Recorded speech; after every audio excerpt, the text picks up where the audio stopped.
Welcome to Tita Ching's TV channel. Please subscribe, like, and share.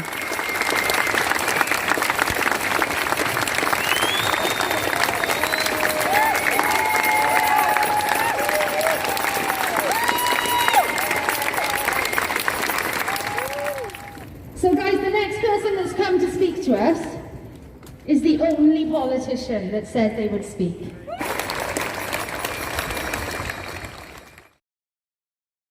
National Party, and feels very passionate about being here today. So welcome, Neil.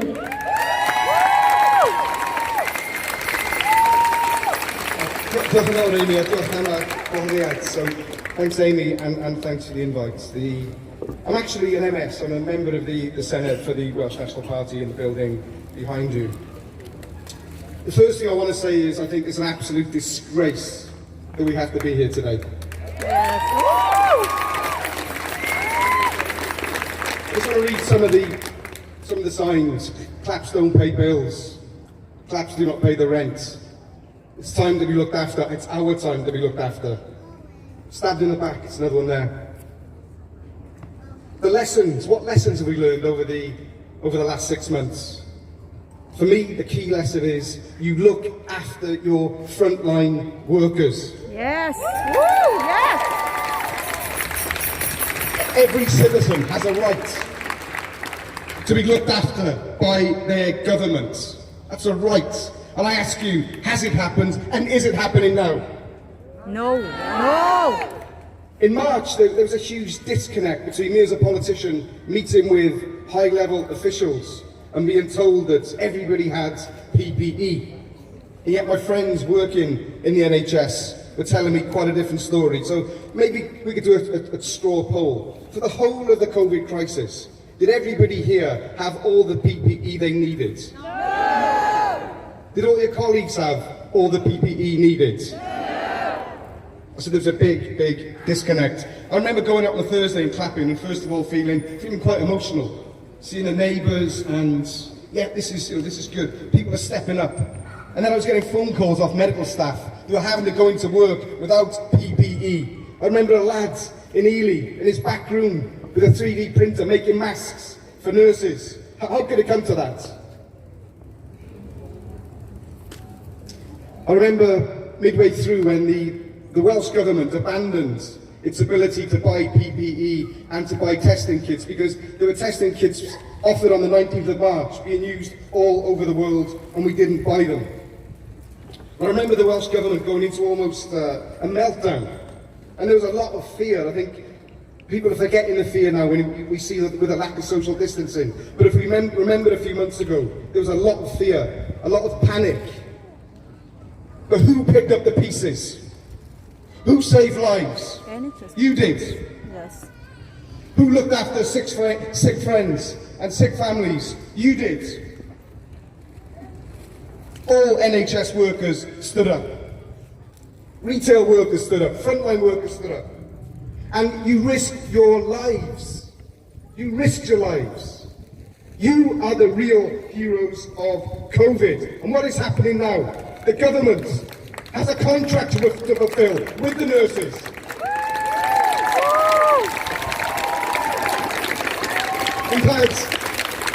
I've had enough of inept politicians hiding behind our wonderful NHS, our great nurses. Not so long ago, looked after my dad brilliantly. Not so long ago, looked after my wife and brought my son into the world, our son into the world. The tremendous job you do. How can it not be recognised? Words are almost failing me. Almost failing me. And this crisis is not over. We see the lack of social distancing. We see the R rate going up massively in parts of England. We see all the tourists coming into Wales in the north. And we still need you guys. We still need the nurses. We still need everybody in the NHS. And it beggars belief that you are not getting the pay rise that you deserve. You deserve it.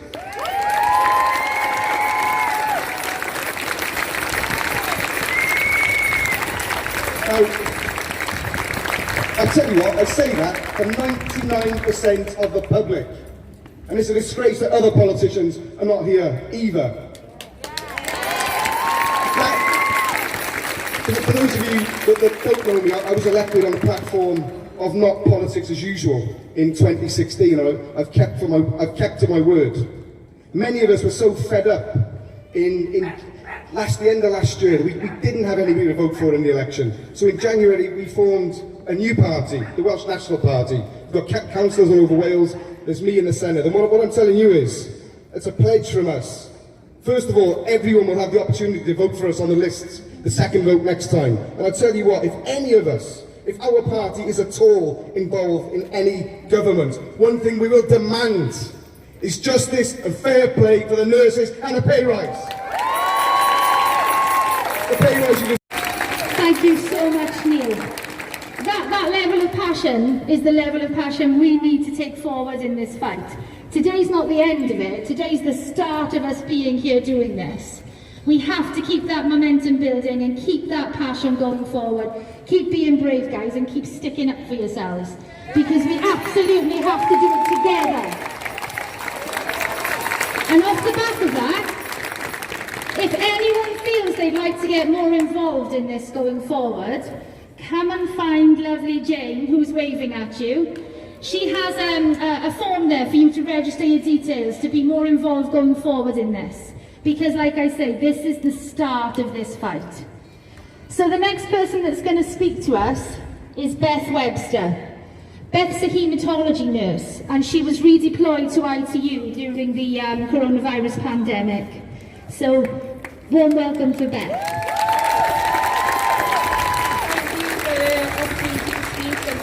Amy and all the organisers for the incredible work that they've done. After everything that we've been through in the last few months, it's unbelievable that we have to stand here and demand decent pay. We've had dire PPE shortages, basic equipment shortages, we've looked after sick and dying colleagues, we've been terrified of getting really sick ourselves, of our loved ones getting sick and passing it on to them. We've seen nurse-to-patient ratios double, even triple in some places, especially in intensive care units. And after all that, they dare to tell us we can't have decent pay. They can throw millions away on masks and PPE that can't even be used. They can give themselves 10 grand at the start of the pandemic to work at home safely. For us, physio, lab techs, HCAs, cleaners, admins, the people who put their lives on the line to care for others, we go without. And it's not just about what's happened in the pandemic, is it? We've had rubbish pay for years.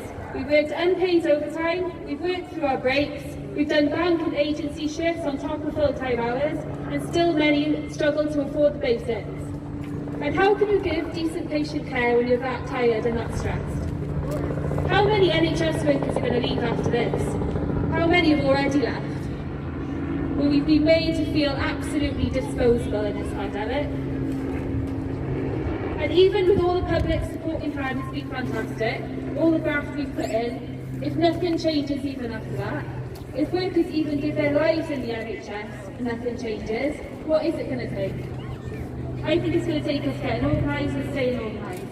As fantastic as these protests are, we can't just leave it at that. It's our unions that are negotiating pay, and there are some fantastic reps and individual branches who've been organising this and doing amazing work. But nationally, from the leaders, where is that support? Where's it been during the whole pandemic when we were short of PPE? The last pay deal we had was a sham, and the one they're negotiating now is far below the 15% we're asking for.